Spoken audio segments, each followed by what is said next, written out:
great stuff on that front. Now we take a step back from LA and look at things in broad. It was definitely a very fun NFL Week 13. A lot of good stuff was going on across the league. A lot of entertaining games. A lot of folks did going on. A lot of good storylines we wanted to attack. And going back to our three truths, weren't able to get to it last week as a lot of stuff was going on for the holidays and all of that. But surely want to address it this week.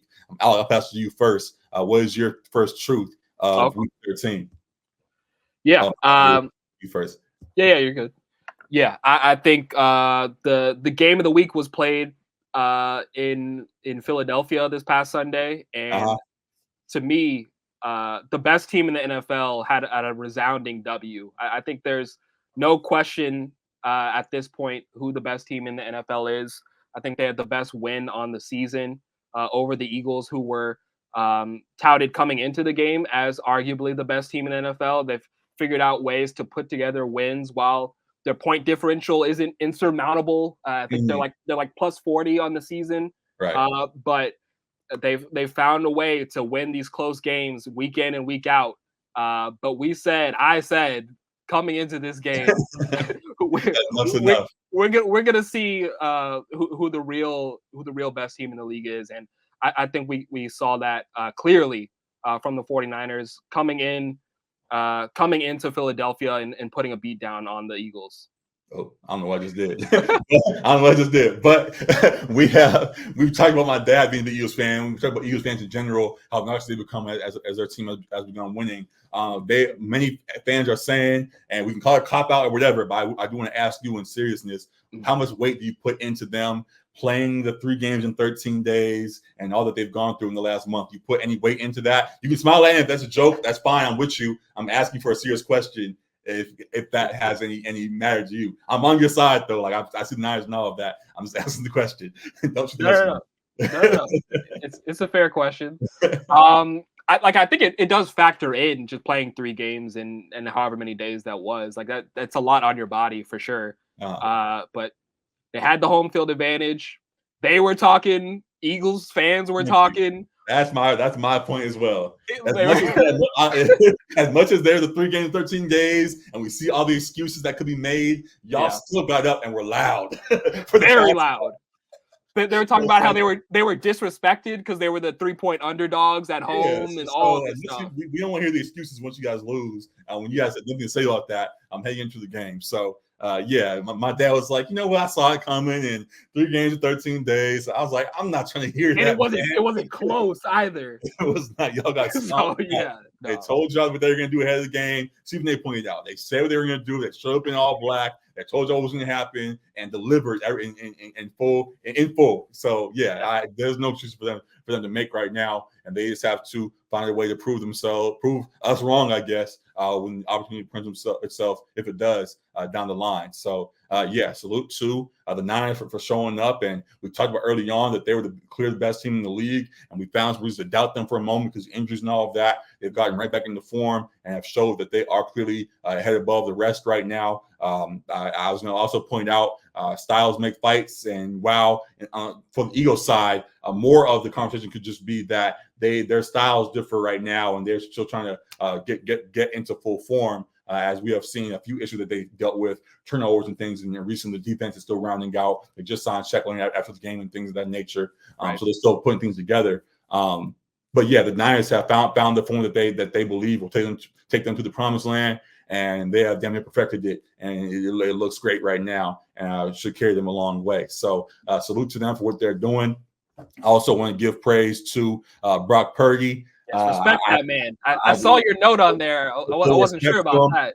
I wanted to actually add to it. The point that I was going to make was, as great as he's been playing so far, folks are jumping out and saying he's the MVP. I can't go that far, but I will say he is a top 10 QB right now. I'll acknowledge that he's playing at a very elite level right now. I'll acknowledge that he is playing far beyond. We can shake the Mr. Irrelevant or wherever it was moniker that was good because of where he got drafted and all of that. He definitely is a high quality quarterback that deserves praise. But folks are jumping to say he now is the clear MVP, and I can't snap that just yet. But I do want to give him praise for what he's done, because I did have my doubts early on.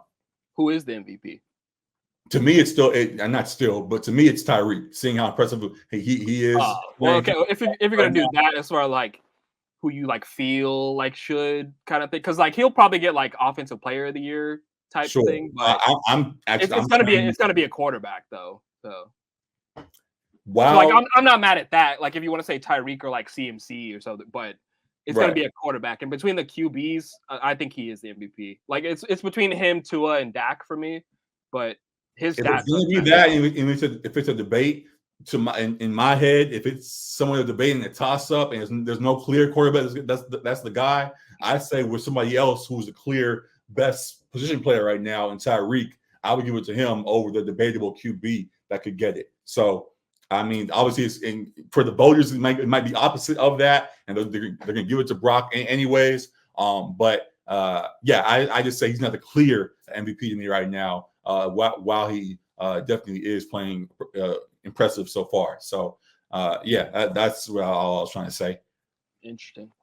Yeah, I mean, when I pulled up all the stats as far as the top 5 in MVP voting, Brock was the guy. Like the only argument I could make was Tua potentially, like he's thrown for more yards and has a couple more touchdowns, but he's got like 4 more picks than him. Like Brock Purdy is taking care of the ball a lot better. And then Dak is a potential argument as well, but he has the head-to-head win versus Dak and the Cowboys too. So for me right now, it is Brock stamped, and I think those two guys are right behind him. And if they continue on this trajectory, like I don't really see him losing out on that spot. So for me right now, it is Brock. Got it. The MVP is a QB award. We know that as it's been for the last decade plus, essentially. But when you have somebody that is stepping up and having a record year as Terry Kill is on pace to do, I believe that should be awarded in the grandest of ways. So that's why he has my vote. But I do understand what the award has become and see what Brock is. And with that being the case, sure, I'll concede that. If it's going to be a QB, he deserves it. So we'll see if he keeps it up for the last stretch of the season. Definitely going to be interesting to see how things play out. But clearly the Niners stepping back from just Brock are ahead above everybody else. Look forward to see what else they put out for us the rest of the way there. So that was one good truth from you. We talked about we're wrapping up the season right now, and we're going to be very excited to see how things finish off. My truth is, while injuries are a thing that happen throughout the season, the war of attrition has begun now. We're starting to see teams that are in contention start to lose key figures in their offenses and defenses. That could contribute to whether they rise or fall in their races. Tank Dell went down with a fractured leg this last week. Trevor Lawrence had an injured his ankle. Was going to be out for a week or two. It appears teams are in the hunt for playoff races, as you will see here. I think Trevor Lawrence is going to be done for the season, probably. They said on ESPN, I have the screen up. They said they haven't confirmed it for the season, but they said it's a high ankle sprain though. So that's fine. I'm not arguing with you. I'm just saying the reports say Trevor Lawrence will be out for a couple of weeks with the ankle sprain. This is what the TV says. So if it's otherwise, then great for them. But either way, teams are in contention. We see the Browns dealing with their quarterback issues right now with Joe Flacco leading the way, and how that may not get them where they want to go right now. We see the Steelers just lost Kenny Pickett, I believe, and he'll be out for a bit. We just discussed the Jaguars and what they have going on. So there are a few squads. The Vikings, who are on the NFC side, are going to have Josh Dobbs as the QB right now, with Kirk Cousins out of the building. So a few squads around the league are trying just to stay afloat right now, and that could definitely dictate how this thing plays out the rest of the way. We love to think things be fair, but things ain't always fair as they need to be, and injuries are a real part of the game that have to be acknowledged. And it's going to be a tough stretch for a lot of folks, and interested to see who stays afloat as we push for the playoffs there. So that was just the truth. I don't really know what rebuttal you want to make to that, but the war of attrition has begun. Any thoughts you want to add to it? Yeah, no, not really a rebuttal, just more so an agreement. And like I originally had it as I think the Jaguars season is effectively over with Trevor Lawrence's injury. He may be able to come back late in the season, but with the high ankle sprain, I think it's going to be a few weeks. 8-4, if they still just get in the playoffs somehow, that they can't make some kind of push anymore. I think they could still stick in the playoffs, but without Lawrence, I don't think they can make a push. I don't think CJ Beathard or whatever is gonna take them to the promised land. Can I tell you a point about that real quick? I'm glad you kind of brought up somebody.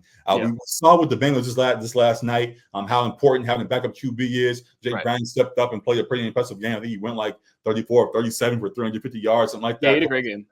And all of that. Having good backups matters. A lot of folks always see that when you have a backup, it's time for him to become a starter right away. And of course, for that player, of course, that's what he wants as well. It seems for most guys, but having good backups is definitely a major part of team's construction. It seems like many teams, I don't want to say forget about, but don't cater to as much as they need to. And seeing how these teams are damn near falling apart. The Rams, when they were out, had cycled through quarterbacks. We had, like we mentioned before, had Wentz and Rippey in and Wofford and all these other guys in. The Browns are cycling through QBs right now with their QB situation being what it is.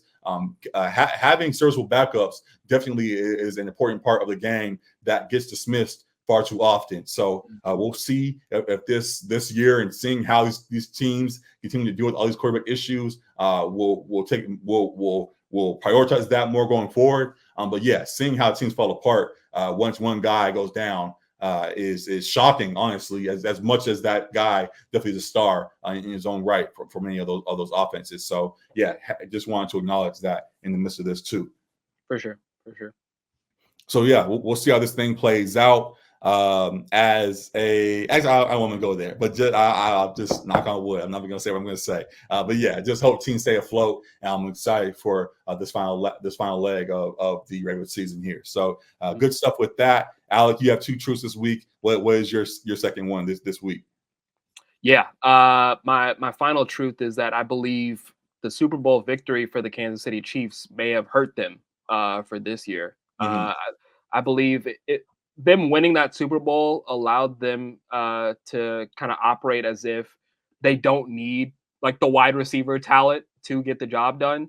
And I think Travis Kelce obviously operates as a wide receiver 1, but beyond that, they don't even really have a wide receiver 2 level guy at this moment. At least they're not utilizing him like that. I think Rashee Rice maybe could be that, but they're not really. They don't really have a second guy that they can trust, like down in and down out, to throw the ball to. And I think because they won that Super Bowl after they lost Tyreek and everyone said, oh, they're not going to get back because Tyreek's gone. I think they were feeling themselves. I think having that nucleus of Reed, Mahomes, Kelce, they were like, between us 3, we can figure it out with anybody else kind of next to them. And I don't think they prioritized bringing in another sure-handed receiver. And I think it's hurt them for this season. We've seen it with the drops. We've seen it with the turnovers created because of non-sure-handed receivers in games that they should have won. So yeah, I think ultimately it's going to be their downfall come playoff time because this offense isn't quite what we've come to expect from the Chiefs. I'm not going to lie. I don't disagree with your point at all. Sure. I'm just surprised you were the one to say it. There were a couple of times in the past where we've talked about teams that have won and what they've done after the fact of winning. And you have pointed out, like, yes, they have things to fix and all of that, but they did win first. So they got the W. So whether you do afterwards, it is what it is. So if you just say this now, it's like, yes, I understand what you're saying because the Chiefs need to fix the receiver thing. The whole world sees it. That's their biggest issue right now. Got to get those guys in better rapport with Mahomes, because he clearly is. He has plans of going pushing this team as far as they can take it. But just hearing you say it threw me off. It was like there's been a few times we've both been saying this for a while now. I mean, since week 1 probably, but sure, we've both been saying it. I'm just saying you also at times have said, yes, these teams have things to do, but also that team has won recently, so it's not as big of a issue for this team as it would be with somebody else who hadn't won just yet. So yeah, just pointing at that part and in the midst of it all. But I do see that the Chiefs need to address that. And to the point you're making, I do agree with it. Just poking at the messenger a little bit. I think we've had, but I think we both have. I think we both have like said that we kind of believe that they would figure it out a bit, but it seems like it's maybe beyond figuring it out. And I think like at certain points, like you had them still above your Ravens. And I was like, I don't know. Like I think the Ravens are a better team right now. Sure. And like, yeah, I just think they don't quite stack up because of the lack of receiver depth. And I think that's partly due to the fact that they were able to do it without much receiver depth last year. I guess to this year and to the point about the rankings and things, at the times of those rankings, it wasn't. It still seemed like there might be a chance for it to turn around. Like there were issues that were going on there, and we thought it might be resolved going forward. But we've seen since then that it's actually gotten worse. So now, when I said they're the top team until the issue become glaring, the issue is not glaring, and that will be an issue, as you pointed out. That will stick with them for the time being. So that definitely is the case, and we'll see what they do to adjust it. The other point with them, just also as I was saying, they did win last year. So it's like, as much as we do want to acknowledge what all they have to fix, and there needs to be a path for them to, yes, they have these things that need to be altered, so they already see a plenty of themselves within the building. Well, they already did just win last year, so they have the trophy in their possession. So the panic is not as serious as it would be for other teams who, like for the Ravens, who are a decade out now from the last Super Bowl, trying to get back there. So we'll see what they do. But I don't think that it's as much of an issue for them than it would be for other teams across the league right now. So we'll see what they do. For sure. The last little point I'll make in conjunction with them, that just played the Packers this last week in an impressive performance by Green Bay, who pointed out some kind of a 3.5. We have our 3 truths, a little half truth for you in there. If there was any doubt, we can officially stamp Jordan Love as the predecessor to Rodgers in Green Bay. There are folks that that still weren't sure if Jordan Love was the guy in Green Bay. There are folks that had their doubts heading into the season, even early on in the season, because he had a little bit of a roller coaster where he had to go down games, and they're like, "Oh, here we go. We're seeing the signs of the downfall." He has bounced back, and LaFleur has figured out the offense accordingly to get them rolling again, and he has shown that he could be the guy for the foreseeable future in Green Bay. You agree with that? Or you think they still should potentially look elsewhere for their next guy? I think I agree with that. I think they've really turned it on these last few weeks, and he was probably written off a little bit too early. I had my own concerns too earlier on in the season. There was a stretch of some bad play from the whole Packers team, but I think they've turned it around, and Jordan Love has been playing some really good football. I think the last 3 games, I think he's 3 touchdowns in each and no interceptions. He's been playing really well. So yeah, I think they have found their guy. Yeah, salute to him for what he's doing. Definitely, I don't know if they necessarily passed the baton from Aaron to Jordan smoothly, but once Jordan got a hold of it, he doesn't think he's going to let it go for some time there. So all praise to him. Excited to see what's going to be going on in Green Bay with that squad going forward from there. So that's the last one on the NFL side. I do also, I know I already threw the bonus, but I'll throw one more bonus in there for you as well. There are a lot of folks complaining about the college football playoff ranking and how that went down. Folks are mad that Alabama got in, but others are pointing out as much as we want the fairness of the game to be what decides who gets in, and there are many folks that are rooting for the state, or even the unbiased folks that say unbiasedly Florida State should have gotten in regardless of the QB situation. College football is not fair, man. It is what it is. Like it clearly is a business now. Has been a business for some time, and as Shannon Sharp coined it, the playoff is the Alabama Invitational. Saban is the biggest brand in college football, and if his team's even close to getting into the playoff, they're gonna find a way to let him in. Especially coming off of a game where they beat the number 1 squad, formerly Georgia, who had won the last 30 games, wherever it was prior to this, and had, because of their loss, fell all the way to 6. So them getting into the top 4 was inevitable at that point, and it's tough for Florida State. But college football ain't fair. Football ain't fair. It is what it is, and folks just got to accept that. Any thoughts on the college football ranking that as they revealed it this last week? No, I think they pretty much got it right. Like, it does suck to go undefeated, be number 5, and miss out. But I think that just points to why it makes sense that they expanded the playoff a little bit, because there's probably about 8 teams here who deserve to be in there. Sure. I think after Oregon, those other 4 teams maybe not so much, but like Florida State, Georgia, They definitely had like arguments to be in there too. But I think ultimately they got the Final Four, right? Yeah, looking forward to the 12 team playoff for sure. That's gonna be interesting. Arizona could sneak into the 12 team at some point. Excited to see how great run to end the season. So salute to the Wildcats. They're on the right track for all of that. But what we have right now with the top four, an early pick. I know we have a couple of weeks, and we'll get back to it again later on. But an early pick, I think it's Michigan versus Alabama in the first round, and then we also have Washington versus Texas, and then the winner of those will match up. How you have that playing out? Give me Bama and Washington in the final. And how does that go? Probably Bama, but I'm interested to see the Pac-12 versus SEC again. But probably Bama. I'm cool with Bama, but I'm not gonna lie. I've been very impressed with Washington, so I don't exactly know how it's gonna play out. But Washington's the team I'm pulling for in the midst of it all. So yeah, we'll see how that goes down. Looking forward to the playoff, and we'll talk about it more as it gets closer. So that is it in regards to our truths and all of that. Thank you all for listening to all of that there. Show love to us in the comments where we share your response or everything you have to say about what we presented here. And yeah, we'll be back with more shortly. So good stuff in regards to our truths.